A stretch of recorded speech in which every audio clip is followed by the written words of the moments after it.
The town of Oxenfurt began in a similar way to many of the major human settlements. It began as an elven settlement. Originally, when the Enshe clashed with the humans, they would simply leave their towns untouched, and when the humans reached these elven towns, they would use them as the foundations for their own settlements. This is how Novigrad, Vizima, Tretigor, Maribor, Sidaris, Sintra, and Oxenfurt were built. However, this didn't last long, as when the elves realized they would never be able to reclaim their homes, they simply destroyed their towns as they left. But Oxenfurt is not one of those destroyed towns. For simplicity's sake, I will discuss Oxenfurt as it was before the major changes that can occur in The Witcher 3, as the ownership as well as other factors can change depending on your in-game decisions. However, I will discuss its state depending on your decisions later on in the video. Oxenfurt is a major town in the northern kingdom of Redania, although some would argue it's a city. However, it is described as a town in the books, so I will just refer to it as such. Also, as it is located in the kingdom of Redania, and is not a free state, it is under the control of Radovid V, which is important as its ruler's political decisions impacted the entire culture and state of the town. The town itself is spread out across different small islands, with the main town being on the central island and the academy as well as the outskirts being on a separate isle. Also, I say islands, but the water separating each island is not particularly deep, and also the distance between each landmass is not that great. In the games, there are 9 main sections of the town, which I will discuss now. First, there is the harbour, and there's not really all that much to say for Oxenfurt's harbour. Like any harbour, all manner of travellers come through, be that merchants or people simply travelling to the city. For some time, the most recent ruler of Redania, Radovid V, was docked there on his ship, the HMS Oxenfurt Tretigor, whose name is just a combination of the 2 most famous locations in Redania, the capital city Tretigor, and Oxenfurt. Other than this ship, there are of course other ships, but none that really stand out, and in the harbour there's just generally sailors hanging around and not really much else going on. Next, we have the Novigrad Gate and the Western Gate. Although these are 2 separate locations, they both serve the same purpose, so I'll discuss them in the same segment. For the Novigrad Gate, it's not where you would actually expect it to be. Instead of pointing in the general direction of Novigrad, it actually points in the complete opposite direction. So instead of pointing west or northwest, it points east, towards Tretigor, whereas the Western Gate, unsurprisingly, points west and leads more in the direction of Novigrad. The Novigrad Gate is fairly grand and connects to the outskirts via a bridge. It also of course has a large Redanian eagle banner draped across its front. However, the Novigrad Gate appears simplistic when compared to the Western Gate, for the Western Gate is much grander and more imposing. It appears as a large bridge and was once said to have several hundred people passing through it a day. However, due to the Redanian blockade that occurs throughout The Witcher 3, there is significantly less traffic there than normal. Similar to the Novigrad Gate, it connects to the land via a bridge, but unlike the Novigrad Gate, this gate is actually the bridge, meaning that with the Novigrad Gate, the bridge was more of a feature of the gate, not the gate itself. There are Redanian flags on the bridge of course, but also a station that visitors must first go to due to the blockade.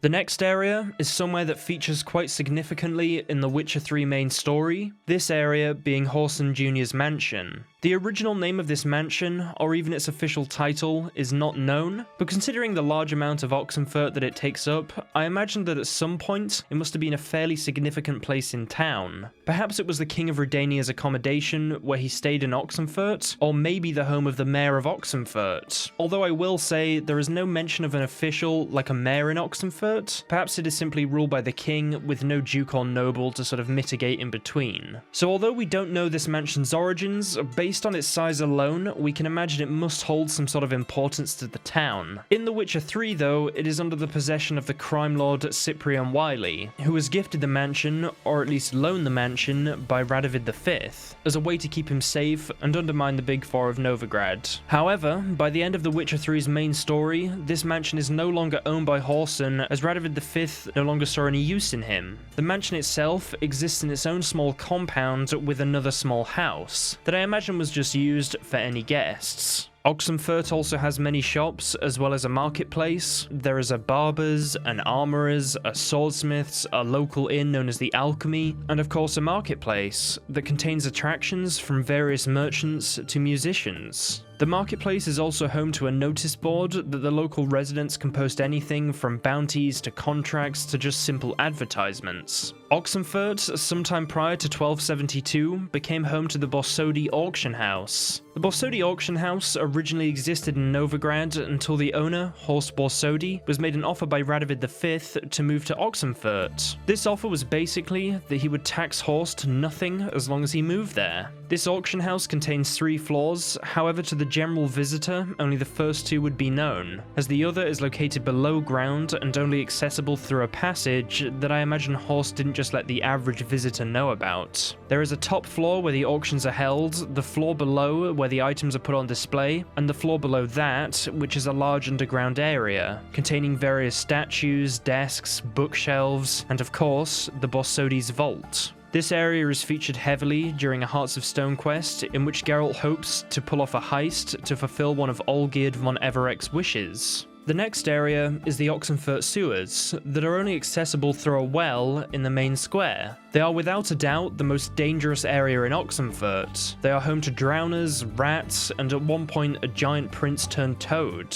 In fact, these sewers were considered so dangerous the lower area of them was closed off. I briefly touched on it just then, but there are 2 parts to the sewer.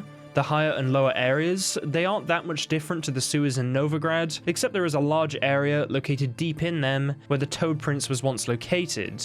It is also mentioned that the old elven aqueducts were renovated in order to clean these sewers.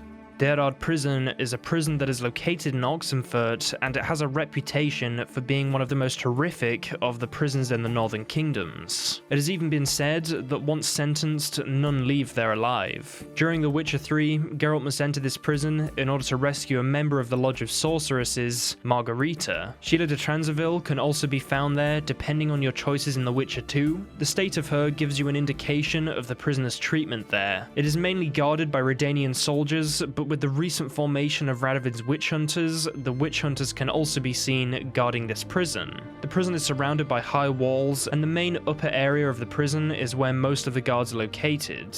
The actual cells are located below ground, and this is where it is said Radovid keeps those who he would rather live in terrible conditions than simply kill. And there is also a floor below the main cells which appears to be a torture chamber, where I imagine people are interrogated or just tortured for Radovid's pleasure.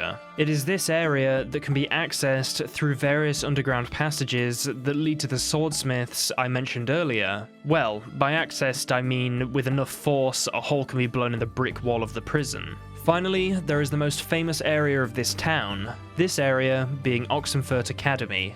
The academy itself is located on a separate island to the rest of the town, and at least before the events of The Witcher 3 was renowned as arguably the centre of higher education in the north. It produced many famous individuals, most notably, at least to us that have played The Witcher 3, Shani and Dandelion.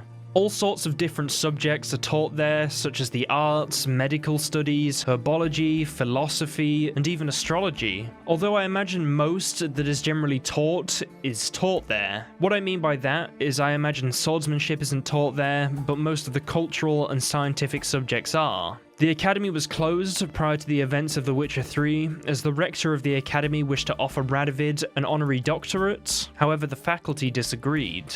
Radovid came anyway, donned a gown, collected his diploma, and imprisoned the deans and the entire academic senate, so they wouldn't raise a stink. He then conscripted the rest of the academy's members and closed it down. There's not much else to really say on the academy, as it's not an area we get to properly explore in The Witcher 3, and therefore remains mostly unfinished, but it is simply an academy that contains various different houses and what appears to be a main building that I imagine most of the subjects are taught in. The academy is certainly different to how it was described in the books, not containing the mentioned aqueduct or sewage plant, although I imagine if CD Projekt Red had ever finished it and allowed us to fully explore it, they may have included these features. There is also a few locations in Oxenfurt that are mentioned in the books, but they do not appear in The Witcher 3, although perhaps they do and are simply not accessible. For example, there is the Rosebud, which is a brothel located in Oxenfurt, but it cannot be found. However, there are many locked buildings in the town, so perhaps it is simply one of those, but is unmarked and undeveloped. Maybe Radovid closed it down. There is also Thinker's Park and Three Little Bells. Three Little Bells is an inn said to be in Oxenfurt where dancing is said to take place, and Thinker's Park is simply a park,